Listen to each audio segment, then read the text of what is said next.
अर्थशास्त्र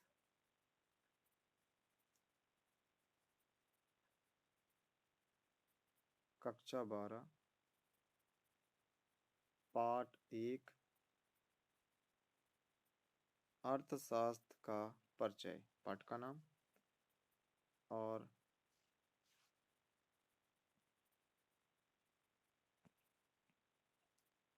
भाग 1।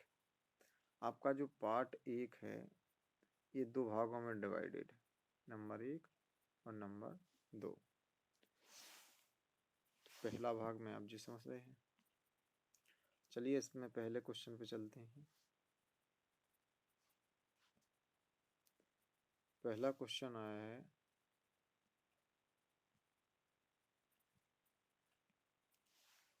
अर्थशास्त्र से आप क्या समझती हैं।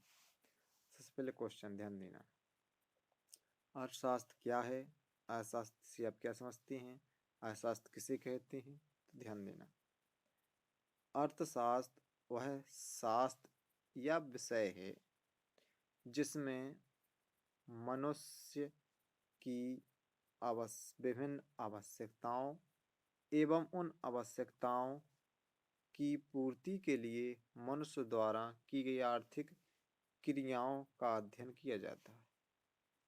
आर्थिक क्रियाओं मतलब धन से संबंधित काम। तो जी भाई अर्थशास्त्र में इसका अध्ययन किया जाता है।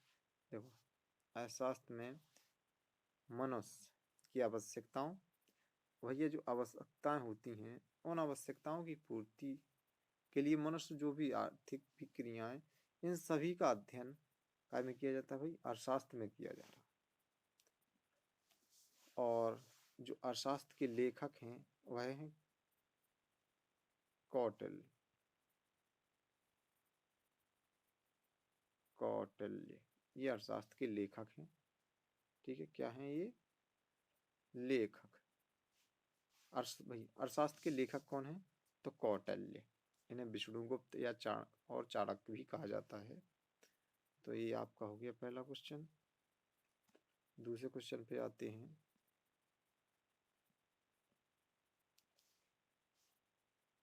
दूसरा क्वेश्चन है आर्थिक क्रियाओं से आप क्या तात्पर्य है। आर्थिक क्रियाओं से क्या तात्पर्य है।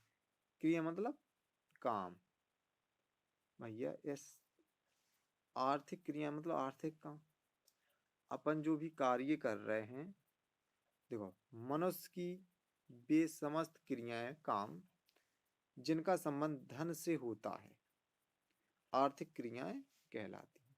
मतलब मनुष्य जो भी काम कर रहा है अगर उसमें धन का प्रयोग हो रहा है, धन का, तो वो कौन सी क्रियाएं हैं, आर्थिक क्रियाएं हैं।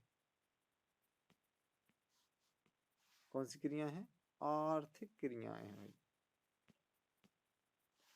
जिनका प्रयोग काय के लिए हो रहा है, सिर्फ धन का प्रयोग हो रहा है भाई। धन कमा रहे हैं या खर्च कर रहे हैं तो वे अपन जो भी कार्य कर रहे हैं अगर उनमें धन मिल रहा है तो भी आर्थिक क्रियाएं हैं, नतर नहीं है।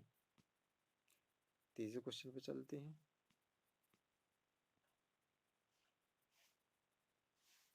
तीसरा क्वेश्चन है अर्थव्यवस्था से क्या आशय है। अर्थव्यवस्था, अर्थ भाई अर्थ माने होता है धन और व्यवस्था माने व्यवस्था। अर्थ माने हो गया धन, व्यवस्था माने व्यवस्था, धन की व्यवस्था से क्या आशय है। तो भाई अर्थव्यवस्था एक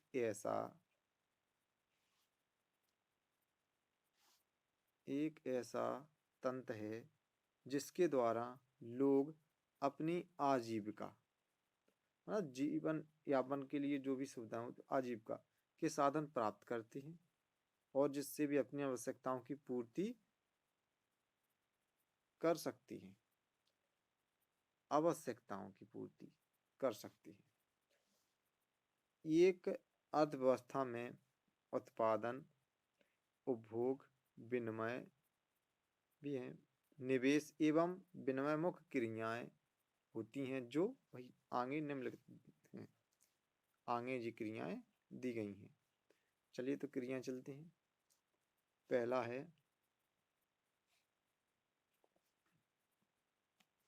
उत्पादन। पहला है उत्पादन। यह एक ऐसी क्रिया है जिसमें कच्ची सामग्री को वस्तुओं में बदला जाता है। भाई कच्ची सामग्री का है, जैसे कपास। भाई कपास को अपन ने क्या बना दिया? धागा। धागा बना दिया तो कपास कैसा है? कच्ची सामग्री। और बना हुआ है क्या है? धागा। तो क्या हुआ? यह एक ऐसी क्रिया है जिसमें कच्ची सामग्री को वस्तुओं में बदला जाता है। भाई धागा के रूप में बदल दिया। जैसे गन्ना है, गन्ना, गन्ने को क्या बदल दिया? चीनी में। तो ये उत्पादन हो गया। उपभोग। यह एक ऐसी क्रिया है जिसमें मानवीय आवश्यकताओं की संतुष्टि के लिए, संतुष्टि माने पूर्ति के लिए, वस्तुओं एवं सेवाओं का प्रयोग किया जाता है। वस्तुओं एवं सेवाओं का प्रयोग किया जाता है। उपभोग। अब जैसे क्या करें? मानवीय आवश्यकता। मानवीय आवश्यकता मतलब जैसे मनुष्य को प्यास लगी तो भाई उसने क्या काय का प्रयोग करेगा? पानी का प्रयोग करेगा। ठीक है, पानी का प्रयोग किया तो उसने क्या किया? उपभोग किया पानी का। क्या किया? पानी का उपभोग किया। तो ये हो गया उपभोग। निवेश। उत्पादन का वह भाग। भाई उत्पादन का वह भाग, उत्पादन का वह भाग है जिसमें जिसे भविष्य में आय प्राप्त करने के लिए प्रयोग में लाया जाता है। भविष्य में निवेश मतलब अपने पैसा लगा दो। जैसे जो किसान होते हैं, को होते हैं किसान।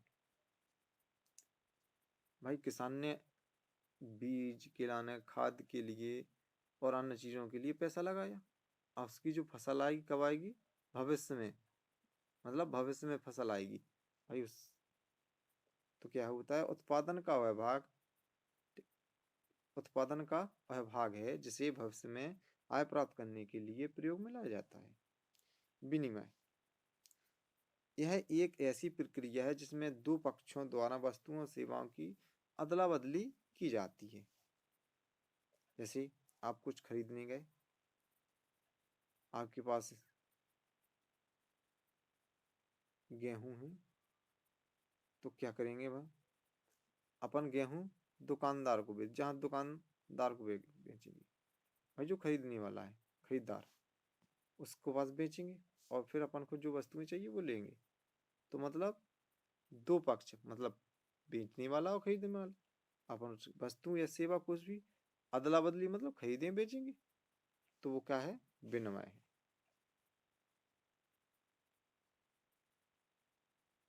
अगला क्वेश्चन में चलते हैं। अब भाई अर्थव्यवस्था के प्रकार। अर्थव्यवस्था के प्रकार।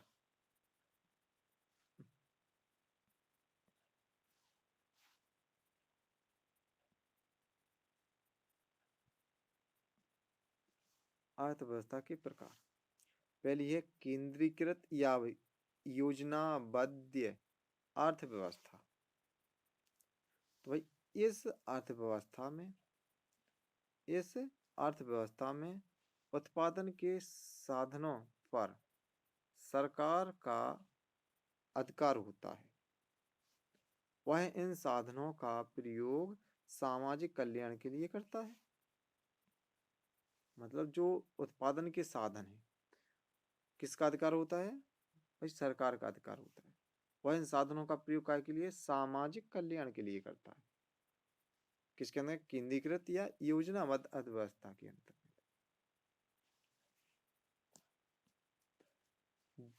तो पहला ये दूसरा प्रकार स्वतंत्र या बाजार अर्थव्यवस्था। तो इस अर्थव्यवस्था में भाई उत्पादन के साधनों पर किसका निजी अधिकार होता है। किसी व्यक्ति के निजी हैं तो उसी का अधिकार होगा, तो निजी अधिकार होता है। वह इन साधनों का प्रयोग अधिकतम लाभ के लिए करता है। तो भाई कोई भी व्यक्ति है वो अपना काम करेगा, व्यापार करेगा, तो काय के लिए करेगा, लाभ के लिए करेगा भाई। काय के लिए करेगा, लाभ के लिए करेगा, अधिकतम लाभ। चलिए इसका तीसरा प्रकार देखते हैं। तीसरा प्रकार मिश्रित अर्थव्यवस्था। जो भारत की अर्थव्यवस्था है, भारत की अर्थव्यवस्था कैसी है, मिश्रित है। अगर भारत की अर्थव्यवस्था कैसी है, मिश्रित है। मिश्रित भाई मिश्रित अर्थव्यवस्था है। कैसी है भारत की, मिश्रित है। अब भाई मिश्रित अर्थव्यवस्था में क्या है, तो इस अर्थव्यवस्था में उत्पादन के देखो साधनों पर किसका, सरकार का अधिकार होता है और निजी, दोनों का अधिकार होता है। सरकार का भी होता है और निजी अधिकार भी होता है। वह इन साधनों का प्रयोग काय के लिए करता है भाई, सामाजिक कल्याण के लिए भी करता है और अधिकतम लाभ दोनों के लिए करता है। आपने सुना होगा कंपनियां अर्थ लिमिटेड, भाई अर्थ लिमिटेड लिमिटेड होता है। अर्थ लिमिटेड माने मिश्रित अर्थव्यवस्था। तो जी आपके अगला क्वेश्चन पे चलते हैं। अब इस चैनल को सब्सक्राइब करें, लाइक करें, फॉलो करें और इसके बाद में अगला पार्ट अगला भाग आपका आएगा जस्ट बस अगले दिन।